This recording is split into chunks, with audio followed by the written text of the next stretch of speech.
दोस्तों, आज फिर मैं नई परख के दर्शकों को सीधा संबोधित करने वाला हूं।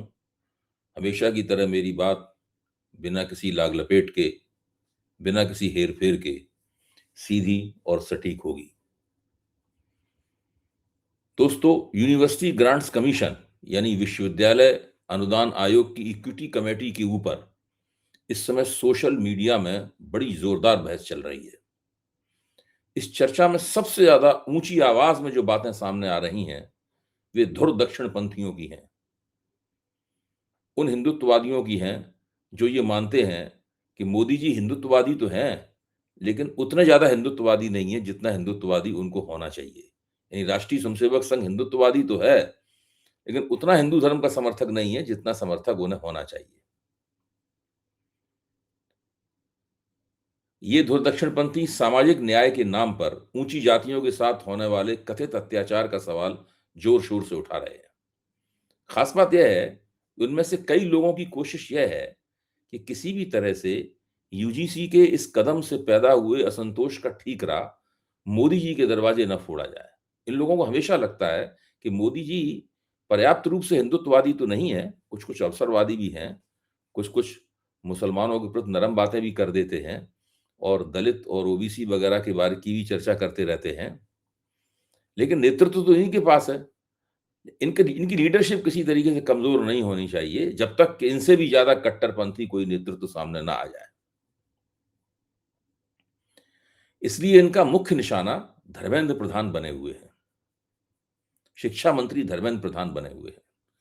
इन लोगों की दलील यह है कि मोदी जी और उनके पीएमओ यानी प्रधानमंत्री दफ्तर को तो पता ही नहीं था कि धर्मेंद्र प्रधान ऐसा कदम उठाने जा रहे हैं।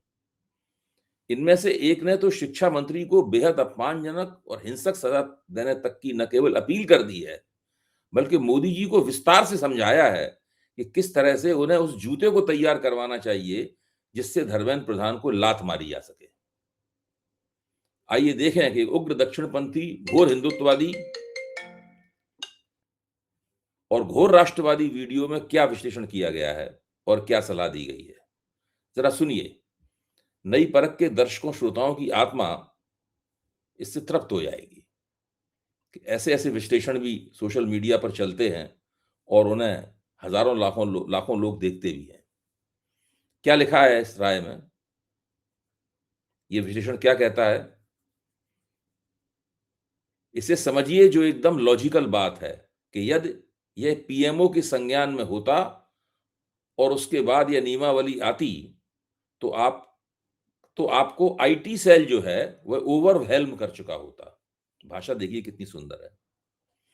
यह समझिए जो एकदम लॉजिकल बात है कि यदि यह पीएमओ के संज्ञान में होता और उसके बाद वह नियमावली आती, तो आपको आईटी सेल जो है वह ओवरवेल्म कर चुका होता। मतलब ये है कि भाजपा का आईटी सेल इस वक्त इसके बचाव में बहुत सारे तर्क दे चुका होता।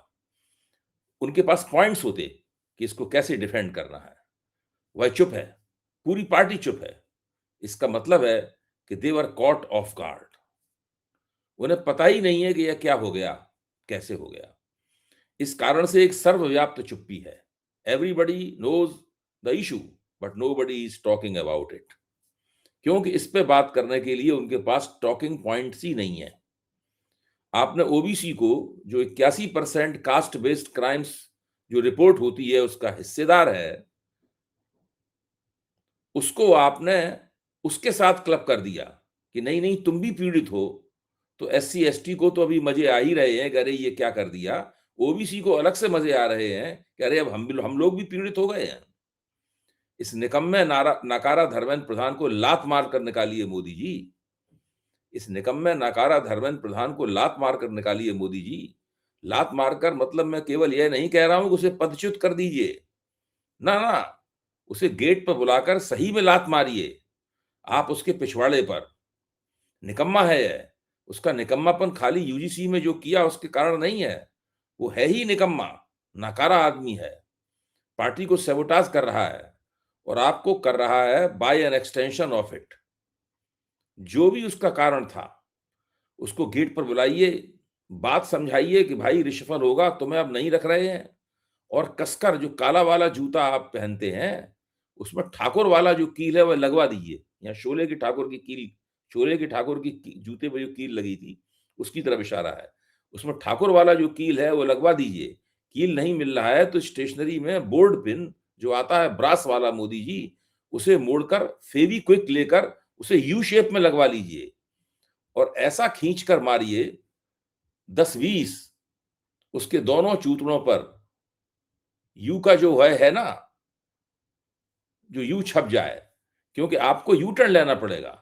इसलिए उसके दोनों चूतड़ों पर, जिसे नितंब कहा जाता है, उससे रक्त की धार रिसे, ऐसा कुछ आपको करना चाहिए।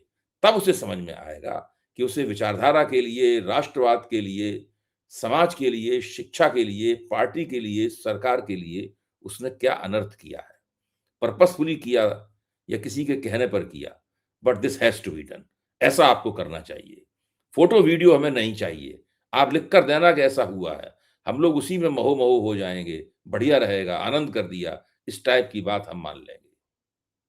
सोशल मीडिया के एक ये मशहूर टिप्पणीकार हैं, आप देखिए इनकी भाषा, इनके विचार कितने उच्च हैं। मोदी जी को यही उग्र हिंदुत्ववादी सलाह नहीं दी गई है। मोदी जी के लिए सोशल मीडिया पर नरम हिंदुत्ववादी सलाह भी मौजूद है। एक फिल्मी गीतकार जिनका नाम मनोज मुंतशिर है, मोदी जी को बता रहे हैं कि आप तो हम सबके लिए पिता समान हैं। एक बच्चे को खुश करने के लिए दूसरे को थप्पड़ ना मारिए। आपकी ममता और स्नेह पर हम सबका समान अधिकार है। हमारी एकता को कमजोर होने से बचा लीजिए। इस देश में जातियां जीत गईं तो भारत हार जाएगा। दोस्तों, मोदी जी को दी गई एक ब्राह्मण समर्थक की सलाह है। मोदी जी के ओबीसी समर्थक भी हैं। इनका नाम दिलीप अंजाना है। ये भी उन्हें सलाह दे रहे हैं, सुनिए, मैं ओबीसी कैटेगरी में आता हूं और निस्संदेह मोदी समर्थक हूं, किंतु फिर भी यूजीसी का विरोध करता हूं, क्योंकि ऐसा कोई भी कानून या नियम जो हिंदू समाज को बांटने का काम करे या एससी, एसटी, ओबीसी और जनरल कैटेगरी को समान अधिकार न दे, उसका विरोध आवश्यक है, खास तौर पर शिक्षा के क्षेत्र में। मेरा मत है कि सरकारों को जातिगत राजनीति से बाहर निकलकर गरीबी आधारित नियम कानून और रिजर्वेशन की व्यवस्था करनी चाहिए, क्योंकि गरीबी हर जाति और वर्ग में है। शुभचिंतक होने के नाते यही कह सकता हूं कि जागो मोहन प्यारे। दोस्तों, अब आइए उन विश्लेषणों पर जो स्वयं को सामाजिक न्यायवादी की श्रेणी में रखना पसंद करते हैं। ये लोग जाहिर है कि भाजपा के विरोधी हैं, नरेंद्र मोदी के विरोधी हैं और अक्सर भाजपा और नरेंद्र मोदी की आलोचनाएं पेश करते रहते हैं। ये लोग क्या कह रहे हैं? एक्स पर एक हैंडल है तेजस्वी यादव @तेजस्वी यादव RJD के नाम से। पता नहीं कि वास्तव में तेजस्वी का हैंडल है या नहीं, मुझे नहीं मालूम। बहरहाल, इस टिप्पणी को पढ़ने वाले तो यही सोचकर पढ़ रहे होंगे कि ये तेजस्वी यादव की ही राय है। ये पोस्ट कहती है, मिश्रा, पांडे, त्रिपाठी यानी सारे ब्राह्मण यूजीसी के बिल का विरोध कर रहे हैं और बिलबिला रहे हैं, लेकिन विश्वविद्यालयों में ना के बराबर प्रोफेसर एससी, एसटी, ओबीसी समाज से हैं, पर इन्हें कभी खुजली भी नहीं हुई। रही बात इस बिल की, तो ये बिल सरकार द्वारा ओबीसी, एससी, एसटी बिल को भ्रमित करने के लिए लाया गया है।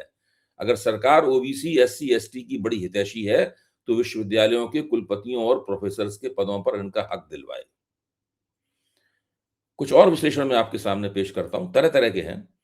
एक अन्य विश्लेषण सुचिंतित आवाज में करीने से कह रहा है कि ऊंची जातियों का यह विरोध दरअसल मैन्युफैक्चर्ड प्रोटेस्ट है। यह भाजपा ही करवा रही है ताकि इसकी आड़ लेकर यूजीसी के इक्विटी प्रोटोकॉल को बदल दिया जाए या वापस ले लिया जाए। इसी तरह का एक तर्क यह भी है कि इस प्रोटोकॉल में कुछ भी नया नहीं है, सुप्रीम कोर्ट के कहने पर किया गया है। सुप्रीम कोर्ट कमजोर जातियों को शिक्षा संस्थानों में सुरक्षा देने के लिए नियमों को कड़ा करने के पक्ष में था, इसलिए ऐसा करना पड़ा। यह कमेटी एससी, एसटी, ओबीसी का पूरा हित नहीं कर पाएगी। एक बड़ी साजिश के तहत इसको लॉन्च किया गया है। भारतीय जनता पार्टी चुपचाप तमाशा देख रही है कि हिंदू हृदय सम्राट तो बन चुके हैं Narendra Modi, OBC, SC, ST हृदय सम्राट भी नरेंद्र मोदी बन जाए। करने दो सवर्ण लोगों को विरोध, लेकिन पीछे से कहीं कोर्ट का कोई झोल और कोई खेल बीजेपी तो नहीं खेल रही है। ये सवाल उठाकर ये विश्लेषण अपने आप को अपना अपना उपसंहार करता है। दोस्तों, आप समझ ही सकते हैं कि इनमें से दो टिप्पणियां हमारा ध्यान उन कॉन्स्पिरेसी थियरीज की ओर खींचती हैं जो कि सबसे ज्यादा मजेदार होती हैं। एक विद्वान और उत्साही विश्लेषक ने तो इस पूरी साजिश को खोलकर हमारे सामने रख दिया।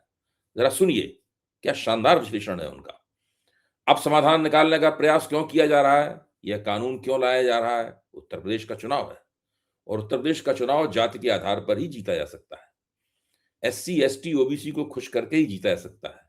तुम ध्यान से देखो कि बीजेपी एक नई पैंतरेबाजी कर रही है। वह जानबूझकर ऐसे काम कर रही है इससे सवर्ण समाज नाराज हो जाए। आज 15 साल हो गए इनके शासन को। मणिकर्णिका घाट ही आज क्यों तोड़ा जा रहा है? सवर्ण नाराज करने के लिए। पूरी उत्तर प्रदेश में तोड़ा जा रहा है। शंकराचार्य को नहाने से क्यों रोका गया? सवर्णों को नाराज करने के लिए। हनुमान जी की पतंग बनाकर क्यों उड़ाई गई? सवर्णों को नाराज करने के लिए। और अगर सवर्ण नाराज होगा तो खुश कौन होगा? SC, ST, OBC. अगर वे खुश हैं तो शायद वे बीजेपी को वोट दे दें। ये इतने घटिया स्तर की राजनीति कर रहे हैं। इसलिए कानूनों में इस प्रकार का पेच फंसाया जा रहा है, ढील पोल की जा रही है।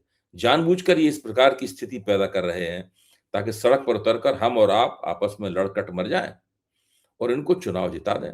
ये हम और आप समझ नहीं पाए हैं कि उपरा का चुनाव जीतने के लिए जातिगत समीकरण तैयार किए जा रहे हैं और इसमें मरेंगे हम और आप, यह कहते हुए कि यह सवर्ण विरोधी है, एक पक्ष समर्थक है। बीच का मार्ग कोई निकालना चाहिए। बीच का मार्ग कोई निकालना चाहिए कि भाई साहब संरक्षण तो हो, लेकिन थोड़ा इसमें मध्यम मार्ग निकाल लिया जाए। कहना ना होगा इस तरह की टिप्पणियों को, चाहे वो हिंदुत्ववादियों की हों या सामाजिक न्यायवादियों की हों, लाखों करोड़ों लोगों ने पढ़ा लिखा, सुना और देखा है। पता नहीं उन्होंने अपनी राय क्या बनाई होगी। मैं जिस निष्कर्ष पर पहुंचा हूं वह कुछ अलग तरह का है। हो सकता है कि वह आपको इतना चटपटा, इतना उत्तेजक, इतना जायकेदार और इतना धमाकेदार ना लगे। फिर भी मैं चाहता हूं कि मैं नई परख के दर्शकों के लिए कुछ सोचने के बिंदु छोड़ जाऊं। दोस्तों, मैं समझता हूं कि संविधान निर्माताओं ने इस देश में रहने वालों को मुख्यतः 5 श्रेणियों में बांट दिया था। ये 5 श्रेणियां थीं। नंबर 1, अनुसूचित जाति, जिन्हें हम दलित या एससी भी कहते हैं। दूसरी श्रेणी, अनुसूचित जनजाति, जिन्हें हम आदिवासी या एसटी भी कहते हैं। तीसरी है ओबीसी, यानी अदर बैकवर्ड क्लास, अन्य पिछड़ा वर्ग, जिन्हें मझोली जातियों के नाम से भी जाना जाता है।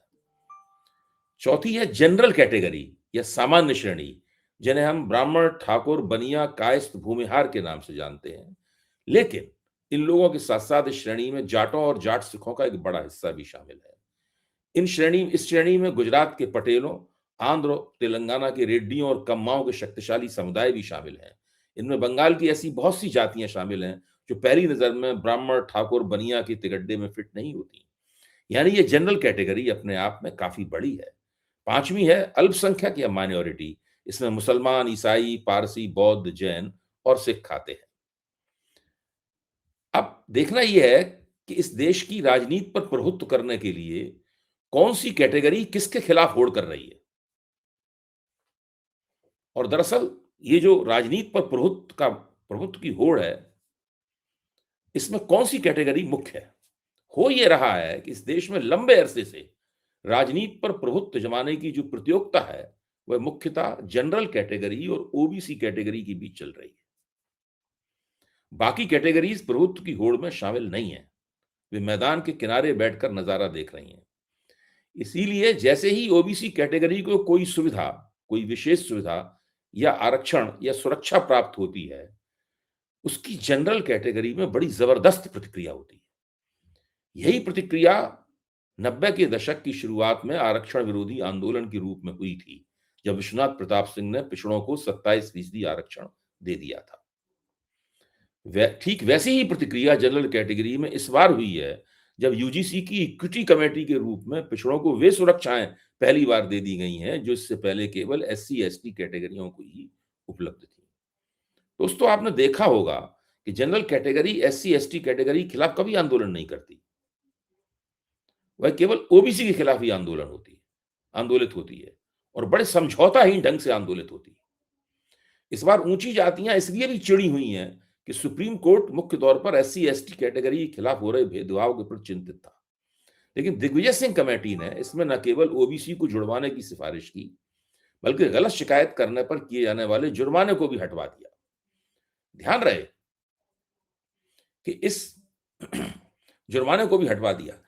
रहे कि इस कमेटी की अध्यक्षता भाजपा और संघ विरोधी कांग्रेसी नेता दिग्विजय सिंह के हाथ में थी, लेकिन इसमें कांग्रेस के केवल 4 सांसद थे।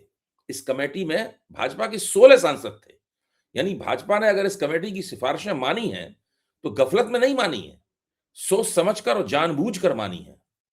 जहां तक यह मानने का सवाल है कि मोदी जी और उनके पीएमओ को यह पता ही नहीं था कि धर्मेंद्र प्रधान यूजीसी के कर्ता-धर्ता जगदेश कुमार से क्या करवाने वाले हैं, तो मैं समझता हूं कि ये कहकर ये लोग धर्मेंद्र प्रधान की औकात बहुत बढ़ाए दे रहे हैं। प्रधान जी इतने स्वायत्त और इतने खुद मुख्तार कब से हो गए कि इतना बड़ा निर्णय पीएमओ या आरएसएस से बिना पूछे लेने की जरूरत कर सकें? मेरा मानना है कि यूजीसी में इक्विटी कमेटी बनाने का यह फैसला पूरी तरह से सोच समझ कर किया गया है।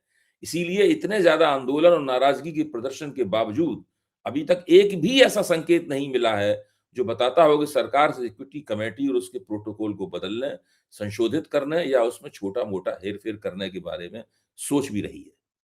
हाँ, यह ज़रूर है कि सरकार और उसके रणनीतिकार इससे हो सकने वाले नुकसान पर नज़दीकी निगाह रखे हुए हैं।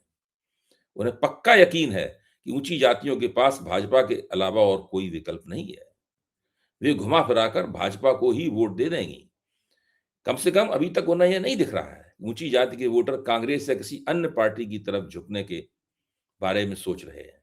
हाँ, अगर उन्हें यह लगा कि ऐसा हो सकता है, अगर ये अंदेशा उन्हें दिखाई दिया, तो संभव है कि वे इस नियमावली को बदलने या सुधारने के बारे में सोचें। लेकिन अभी तक तो ऐसा कोई इशारा नहीं प्राप्त हुआ है। दोस्तों, आज की सीधी बात खत्म करने से पहले मैं आपके चैनल नई परख के बारे में कुछ और भी कहना चाहता हूँ। आप सभी ने नई परख को इतना प्यार दिया है, इसके लिए सभी दर्शकों का तहे दिल से शुक्रिया।